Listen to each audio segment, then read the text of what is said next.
I have been analyzing and practicing Malenia on and off for a good 2 years now, and my last review was for Radagon including the Elden Beast, so I felt that I owed Malenia a proper video essay as well. My biggest issue with this fight is that there isn't enough reward for evading attacks, especially waterfowl dance.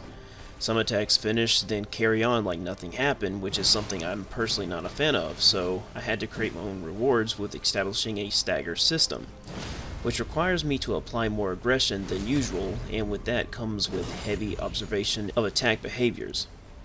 Over time I noticed that when attacks are slightly slower, that indicates a strike opportunity, with enough time for a heavy charge attack, which was a blessing to discover. The idling was another big issue, which I resolved with a mixture of heavy charge and running thrust attacks depending on the situation. The only time where it continued to be an issue was anticipating waterfowl dance. This sometimes led into a standoff until one of us eventually committed to an action. This didn't happen too often, thankfully, however, was very inconvenient when it occurred. Figuring out which attacks allowed heavy charge attacks was the goal that shined my way through to success. Vertical specials and holdbacks were the attacks in question. The holdbacks were basic attacks ending with a subtle drop in speed, and most noticeably after her rapid horizontal slices. I just realized this detail is mentioned in the Future Press strategy guide, which very much surprised me while writing this script. Now for the waterfowl dance, which has been a very conflicting marble bouncing around in my cranium.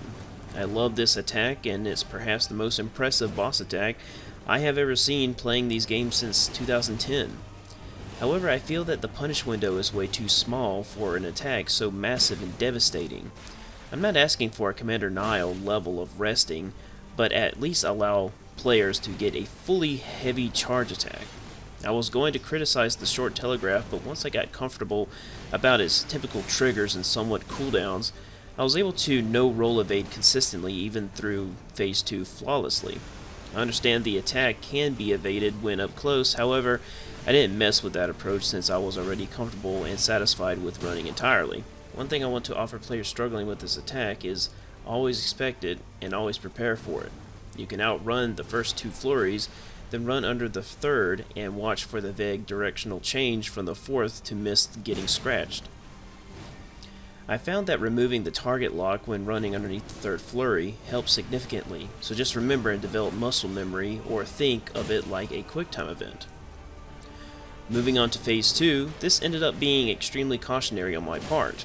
I was still very much unfamiliar with the tiny attack behaviors. I assumed that some openings from before were still viable even with additional combustion or lunge attacks, which wasn't a big deal after a few observations.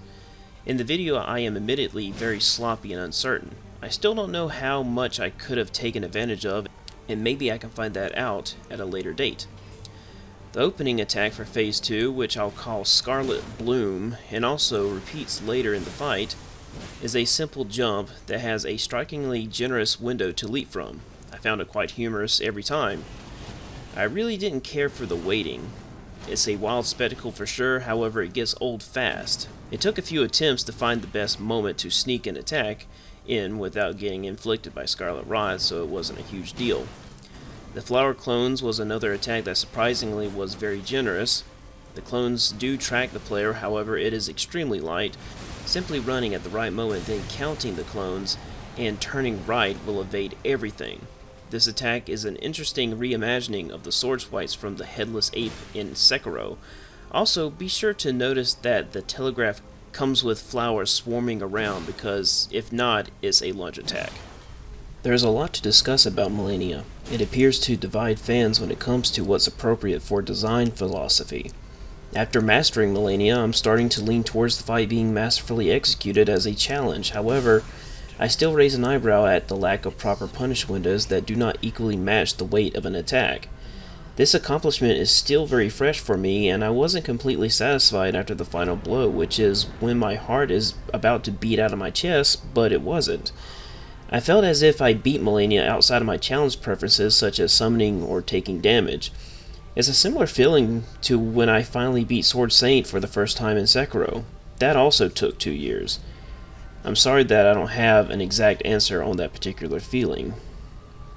I plan to review the bosses from the upcoming Shadow of the Erdtree DLC, so please keep an eye out during that time. Thank you for listening and have a great day.